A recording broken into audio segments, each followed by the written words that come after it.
صل وسلم وزد وأدم وأنعم وتفضل وبارك بجلالك وكمالك على زين عبادك وأشرف عبادك أسعد العرب والعجم وإمام طيبة والحرم وترجمان بلسان الكدم ومنبع العلم والحلم والحكمة والحكم بالقاسم سيدنا وحبيبنا وشفيعنا ومولانا محمد. السلام عليكم ورحمة الله وبركاته.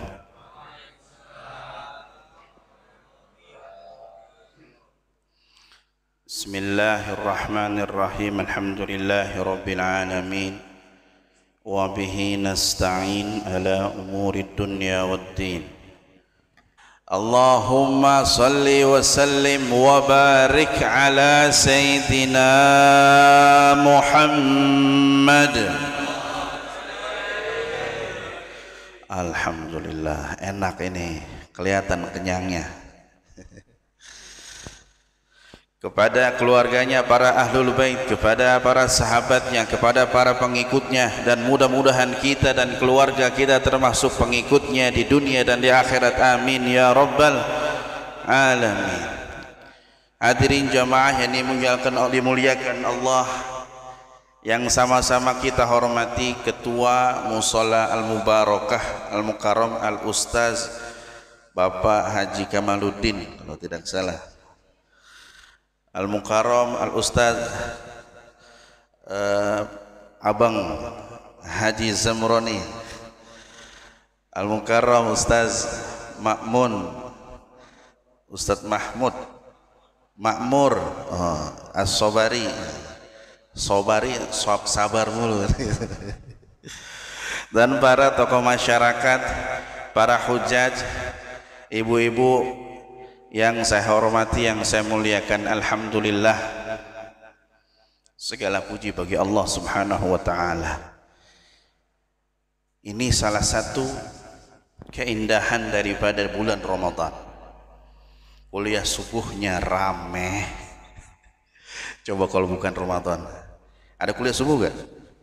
Hah? Ada? Bulanan? Oh, bulanan biasanya sih rame.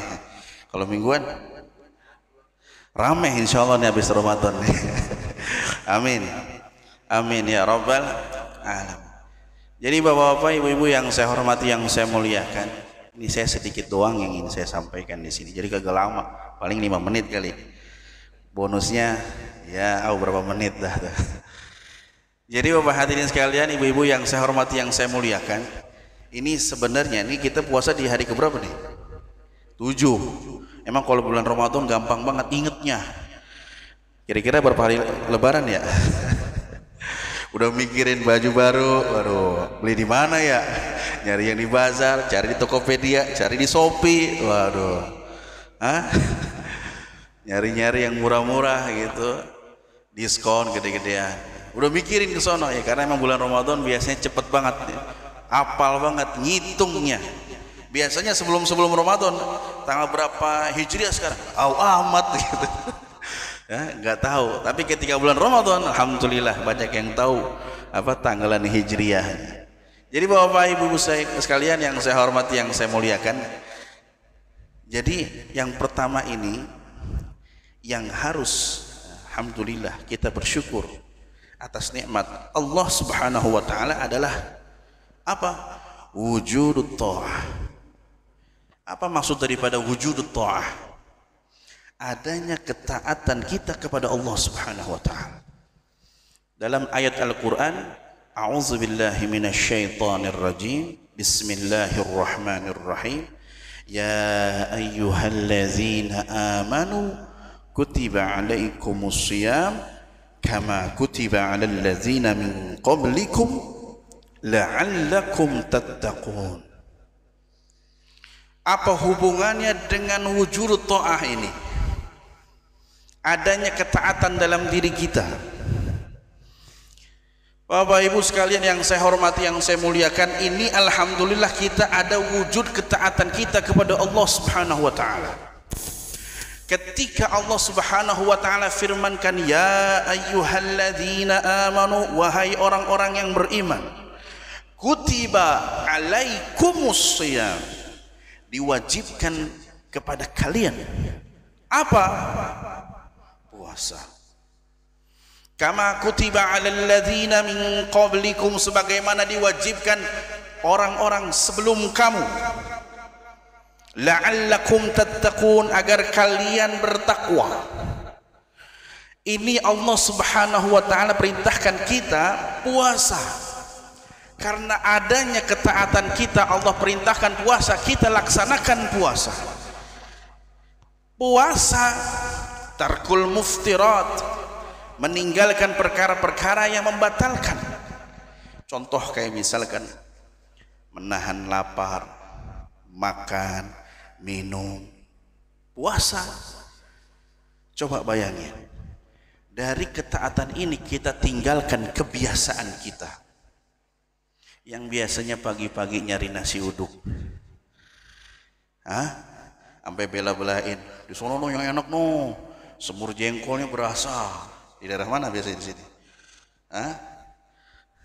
Nggak ada uduk kali di sini ya? Seblak kali di sini. Pagi-pagi makan seblak. Lontong. Oh iya dah. Ya masing-masing. Kalau di Cipete biasanya nasi uduk gitu temennya. Sama. Alhamdulillah.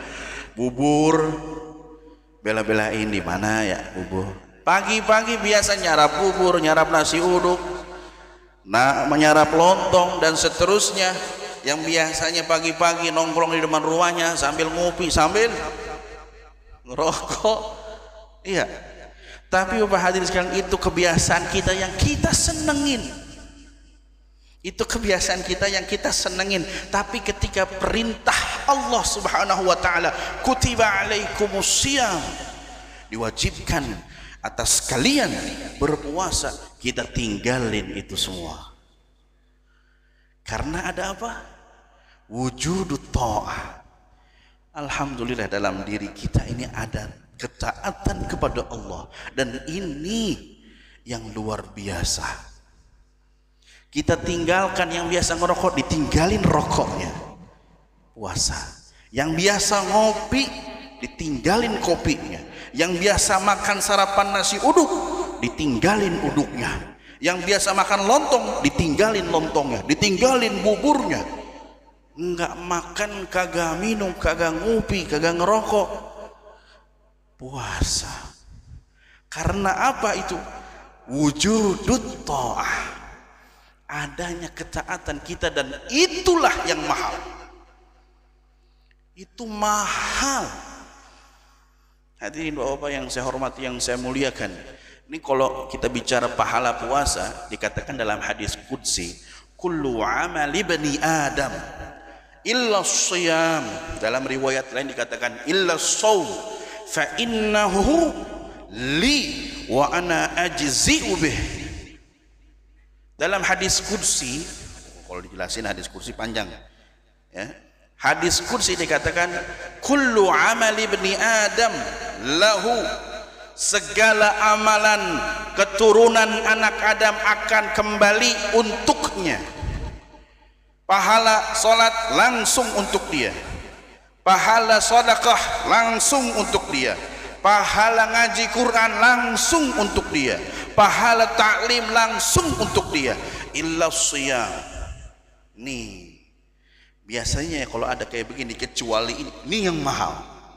Apa selanjutnya dalam redaksi hadis qudsi tersebut? Illa shiyam fa innahu li wa ana ajzi'u bih. Kata Allah Subhanahu wa taala dalam hadis qudsi, kecuali puasa. Ini wujudut ta'ah. Kita lagi apa? Puasa. Illa shiyam fa innahu li, kata Allah, sesungguhnya puasa itu milikku, wa ana ajzi'u bih, dan saya sendiri yang akan membalasnya.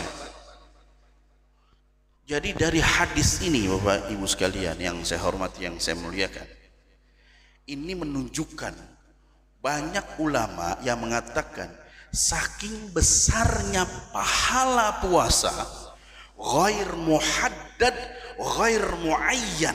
Apa maksudnya itu?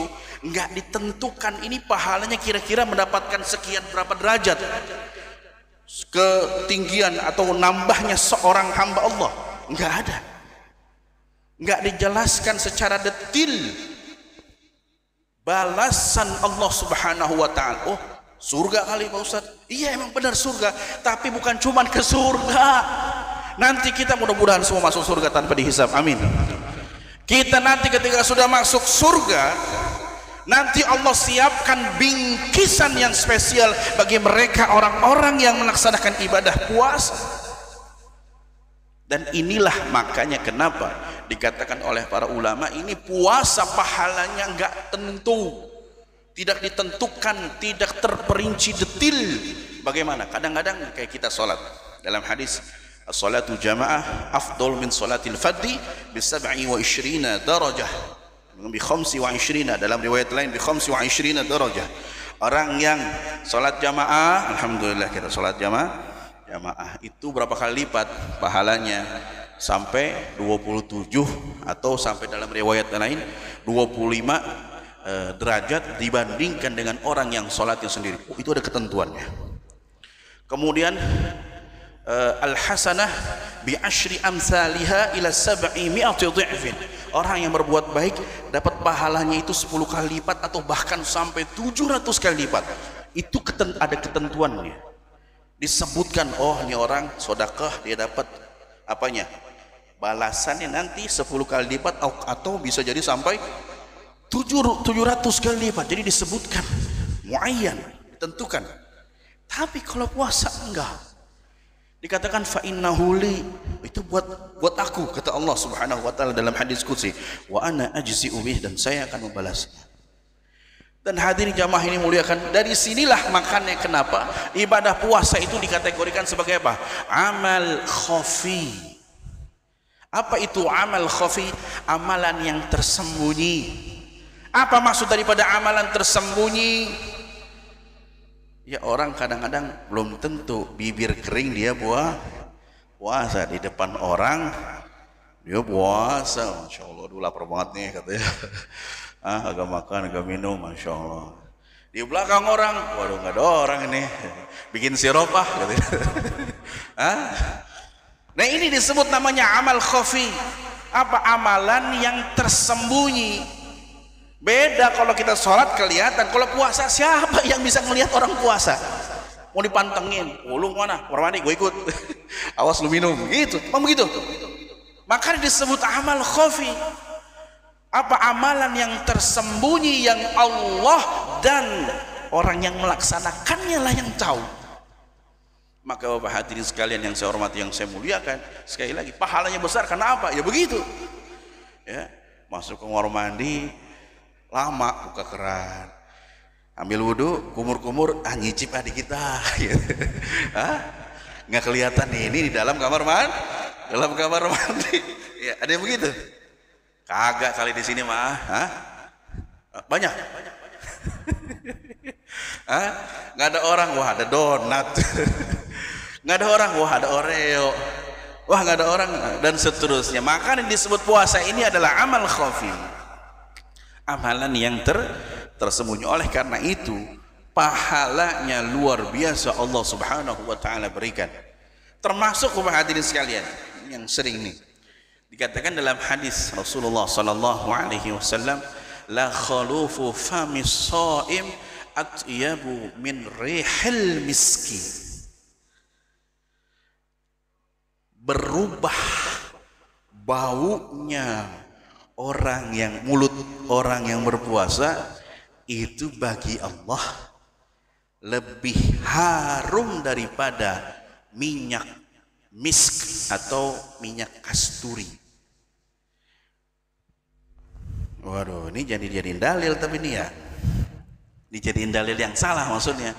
Dalam hadis, jadi kalau bau mulutnya orang yang berpuasa lebih wangi daripada minyak kasturi. Kadang-kadang, oh kalau gitu gua nggak usah gosok gigi dah, makin bau makin wangi kali. Kagak gosok gigi selama sebulan, wah kapan lagi? Enggak begitu juga maksudnya ya, bukan begitu juga. Ini adalah fadilah dari seorang yang berpuasa, sehingga Nabi Muhammad SAW mengatakan orang yang berpuasa mulutnya, makanya kalau sekarang kita kagak berasa nih, gitu. Coba cium dah. Gitu. Bau apa kagak? Belum. Bukan kagak, belum. Ntar nih habis duhur. Kalau udah tidur mulu, sekalinya bangun, aja. Coba ntar dah. Habis duhur, habis asar, coba cium dah mulutnya. Bau apa kagak? Masya Allah. Nah itu walaupun mulut kita bau, atyabu min rihil misk, atau lebih baik daripada, lebih harum daripada minyak wangi kasturi. Minyak wangi kasturi itu apa? Yang biasa diambil dari kijang itu tuh, yang asli ya. Apa namanya? Di dalam tubuh kijang itu ghazal, dalam bahasa Arab itu ghazal. Al-misk itu yang asli itu dari situ. Makanya biasanya semiliknya itu bisa sampai ya jutaan ya. Tapi orang yang berpuasa, lu mau minyak wangi apa kagak? Sini. Apa? Mau. Gitu. Iseng banget tuh orang ya. Jadi Bapak hadirin sekalian yang saya hormati, yang saya muliakan, dari sinilah kenapa dalam mazhab Syafi'i, dikatakan makruh hukumnya siwak ba'da zawal. Hukumnya makruh kita siwak. Siwak hampir mirip dengan sikat gigi, karena siwak itu, kayu itu namanya arok. Itu memang afdolnya. Siwak itu intinya adalah menggosok gigi kita, itu intinya di situ. Dengan sesuatu yang keras, kasar, untuk membersihkan gigi kita, sela-sela gigi kita. Dari zaman Nabi itu adanya arok, aula atau afdol. Dalam kitab fikih dikatakan arok itu apa? Ya kayu itu, sejenis kayu. Orang bayangannya siwak itu adalah ya kayu, padahal enggak. Siwak itu adalah perbuatan. Arok itu kayunya itu apa namanya? Afdolnya ya. Kenapa makruh hukumnya ba'da zawal?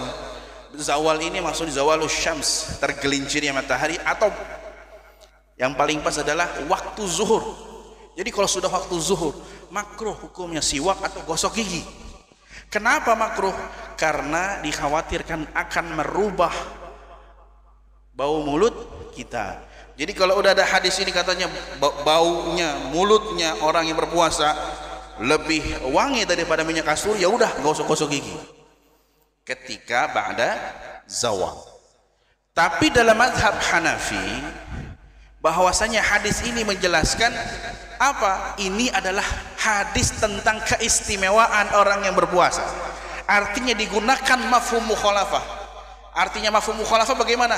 Kalau seandainya mulutnya bau aja, orang yang berpuasa lebih wangi daripada minyak kasturi, apalagi harumnya. Jadi dalam mazhab Hanafi dikatakan bahwasanya ini hadis adalah fadail, keutamaan daripada mereka orang yang berpuasa. Oleh karena itu menggunakan baunya aja lebih wangi, bau mulutnya orang puasa lebih wangi di hadapan Allah, apalagi wanginya mulut orang yang berpuasa. Tapi Bapak hadirin sekalian, kita di sini kan di Indonesia kebanyakan adalah jumhur menggunakan mazhab Syafi'i. Jadi ya kita hukumnya makruh, nggak sampai haram ya. Hukumnya makruh menggunakan siwak ba'da zawal. Jadi kalau sampai sekarang sebenarnya masih boleh nih, mau gosok gigi, cuman ya hati-hati. Dalam puasa ini kita hati-hati masukkan sesuatu ke dalam mulut, atau manfaz maftuh. Manfaz maftuh itu apa? Lubang yang kebuka. Lubang yang kebuka bagaimana? Di hidung, mulut, kuping, hidung, mulut, kuping, mana lagi? Lubang kencing, lubang ya, itu 5 manfaz maftuh. namanya disebut manfaz maftuh. Jadi kalau masukkan sesuatu, kalau makanya ada yang mengatakan dalam hukum fikih ada masalah tentang bagaimana kalau misalkan menggunakan apa tuh obat tetes air mata. Ada ulama yang mengatakan membatalkan. Kenapa? Karena mata masuknya nanti kemana? Makanya kadang-kadang kalau orang habis ini obat mata, kerasa apa di sini? Asam yang biasa ya, insto, apalagi ya? Obat mata tuh yang ditetesin, rohto, isin, insto, apalagi udah ya itu dah. Jadi ada yang mengatakan, tapi jumhur ulama dalam mazhab Syafi'i enggak membatalkan. Kalau masukkan apa? Nah, korek kuping, baru dah tuh, ya. Jadi Bapak hadirin sekalian yang saya hormati, yang saya muliakan, itu sedikit tentang apa? Tentang keistimewaan orang yang berpuasa. Dan masih banyak sebenarnya hadis-hadis yang lain menjelaskan tentang keistimewaan orang yang berpuasa. Cuman ini yang terakhir yang saya sampaikan. Ada satu hadis Nabi Muhammad SAW. Tadi kita membahas tentang keistimewaan pahala orang yang berpuasa. Nah, yang sekarang saya tutup dengan apa? Hadis Nabi Muhammad SAW an Abi Hurairah radhiyallahu anhu qala Rasulullah SAW rubba sha'imin laisa lahu min siyamihi illa al-ju' wa rubba qa'imin laisa lahu min qiyamihi illa as-sahar. Apa artinya tuh? Rubba sha'imin laisa lahu min siyamihi illa al-ju'. Berapa banyak orang yang puasa tapi dia laisa lahu min siyamihi, dia tidak mendapatkan pahala puasa illa al-ju', kecuali dia dapatnya lapar doang. Artinya apa? Dia puasa min tulu'il fajri, dari terbitnya fajar waktu subuh, ila ghurubis syamsi, sampai tenggelamnya matahari waktu maghrib. Dia nahan puasa, dia nahan makan, dia nahan minum, dia lapar, dia dahaga dan seterusnya. Tapi ternyata laisa lahu min siyamihi illal ju', ya yang dia dapat cuma laparnya doang. Artinya dia nggak dapat tuh tadi yang pahala banyak itu, dia nggak dapat. Itu kenapa bisa seperti itu orang-orang yang dia puasa tapi dia nggak mendapatkan pahala puasa? Inilah Bapak hadirin sekalian dikatakan orang-orang yang puasa tapi dalam puasanya apa? Minal muhlikat. Apa itu muhlikat? Jadi definisi puasa itu al-imsak, menahan. Al-imsak, menahan. Menahan apa? Al-imsak yang pertama tadi dibahas, anil muftirat, yang membatalkan apa? Menahan daripada apa? Yang membatalkan dari syahwatul batni wa syahwatul farji. Jadi puasa itu menahan syahwat perut dan syahwat kelamin. Enggak makan, enggak minum, enggak ngopi, enggak ngerokok, tidak berhubungan suami istri. Itu anil muftirat, syahwatul batni dan syahwatul zakar. Yang kedua al-imsak anil muhlikat, menahan daripada perkara-perkara yang merusak pahala puasa itu. Yang kayak bagaimana yang merusak pahala puasa itu? Di antaranya adalah al-ghibah. Apa ini al-ghibah? Ngomongin orang, gosip. Maka bulan Ramadan ini kita diajarkan untuk jangan banyak ngomong, banyak zikir, banyak ngaji, banyak zikir, banyak asal ketemu tukang sayur ngobrol, masya Allah, beli tempe sama tahu doang sejam. Dari mana? Beli sayur sama tempe, sejam. Ngobrol dulu. Ngobrolnya kadang-kadang, itu si itu tuh, wah, udah ngomong si itu, si anu, si ini, si itu, waduh banyak dah yang dibahas. Nah ini Bapak hadirin sekalian, ibu-ibu yang saya hormati, yang saya muliakan, inilah yang disebut namanya ghibah, ngomongin kejelekan orang di belakang.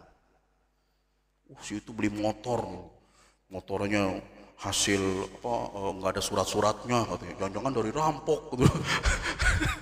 Wah itu beli ituan apa namanya, beli TV, beli TV aja kredit, wah dibahas lagi. Oh si itu apa, nah wah terus saja orang kalau udah ngomong begitu kejelekan, nyamber nyamber kayak listrik, diomongin untuk nyamber, bahas lagi, oh iya. Astagfirullah. Ini kita lagi puasa. Makanya hadis Nabi dikatakan falyakul khairan awil yasum. Katakanlah yang baik. Kalau kagak bisa kita ngomong yang baik, maka lebih baik diem. Diam. Kita jaga diri kita dari apa? Dari ghibah, dari al-kizib, bohong, dusta. Jualan apa? Jualan HP. Oh ini HP bagus nih, nggak pernah jatuh. Pas dicek dibuka bokeh semua kanan kirinya gitu. Wah ini HP buatan Jepang. Pas dilihat made in China. Wah ini HP, wah dagangannya dia apa? Dia tinggikan, dia puji-puji. Tapi Bapak hadirin sekalian, dia di situ berdusta, dia bohong, dia tutupin aib daripada barang dagangannya itu. Nauzubillahi summa nauzubillah. Atau sampai mencaci maki lagi puasa. Kayak apa? Ya biasanya kadang-kadang kalau apa masuk naik mobil, naik motor, kendaraan macet, ada yang salah dulu. Woi, war bahasa kebun binatang. Waduh, jagung, kalau jagung, kebun binatang, bahasa kebun binatang, mon neter gitu. Bagus. Jadi bahasa binatang itu keluar. Lagi apa? Lagi berkendara. Itu hati-hati. Kita jaga diri kita lagi puasa ini untuk apa? Menjaga diri kita daripada rubba shaimin laisa lahu min shiyamihi illal ju'. Ini yang menghancurkan daripada pahala-pahala yang besar tadi puasanya itu. Hancur gara-gara kita agak sabaran. Hancur gara-gara kita tidak sabar. Jadi begitu. Nah kita Bapak hadirin sekalian, bukan hanya kita menahan diri kita, tapi juga menahan diri kita dari orang lain. Kalau tadi kita nahan diri kita dari ghibah, kita nahan diri kita untuk enggak berbohong, enggak berdusta, kita menahan diri kita dari mencaci maki, ngehina orang. Di sini bukan cuman itu, tapi juga kebalikannya. Orang lain yang fitnah kita, orang lain yang caci maki kita, orang yang lain yang pengen ngajak kita bertengkar lagi puasa. Apa kata Nabi? Wama sabahu ahadun au qatalahu falyaqul inni mru'un shaim inni shaim. Kalau ada yang ngatain seseorang atau ngajak berkelahi apa aja dah yang kayak begitu, ngajak bertengkar, didorong, diejek, dipukul, falyaqul inni mru'un shaim inni shaim. Katakanlah kepada orang itu, inni shaim, maaf saya lagi puasa. Saya lagi puasa. Jangan kayak api kena bensin nyulut. Wah pukul, balas lagi pukul. Dorong, balas lagi dorong. Dikatain, balas lagi. Jangan. Ini puasa sebenarnya melatih kita untuk kesabaran. Sabar bukan cuma makan, minum, lapar, dahaga dan seterusnya, tapi apa? Menahan nih nafsu diri kita nih. Nafsu ammaratu bisu yang mengajak kepada keburukan-keburukan. Yang mulutnya biasanya lemes, gampang banget ngatain orang. Ini bulan Ramadan adalah latihan madrasah Ramadaniyah, latihan kita melatih lisan agar berkata yang baik-baik, kalau enggak yang baik diam. Katakan diam. Makanya dikatakan dalam keistimewaan Ramadan juga wasaumuhu ibadah. Jadi tidurnya orang puasa juga ibadah. Cuman begitu ya. Dimanfaatin juga. Apa wasaumuhu ibadah? Jadi tidurnya orang yang puasa adalah ibadah. Wah kata Pak Ustaz. Apa? Kalau tidur ibadah. Ya udah nanti habis dari sini saya mau ibadah terus dah. Apain? Tidur aja dah. Tidur. Habis zuhur tidur. Apa ibadah yang paling mudah? Gitu ya. Ya itu lebih baik daripada ketika kita keluar ngomong, sekalinya ngomong nyelekitin orang. Sekalinya ngomong mengejek, mencaci maki, ngehina orang. Dan lebih baik tidur aja dah, tidur dah. Jangan ngomong diem gitu. Ya, jadi begitu hadirin sekalian. Jadi Bapak Ibu yang saya hormati, yang saya muliakan, kurang lebih. Jadi ini puasa nih kita alhamdulillah kita bisa laksanakan. Mudah-mudahan Allah menerima amal ibadah kita di bulan Ramadan wa ba'da Ramadan dan diberikan istiqomah apa yang sudah di bulan Ramadan agar kita ini pahalanya tidak hilang daripada perkara-perkara yang merusak daripada pahala-pahala bulan Ramadan. Amin ya rabbal alamin. Hadirin Bapak-bapak, Ibu-ibu yang saya hormati, yang saya muliakan, mohon maaf apabila ada kesalahan di sana sini dari saya. Billahi taufiq wal hidayah wal ridha wal inayah. Assalamualaikum warahmatullahi wabarakatuh.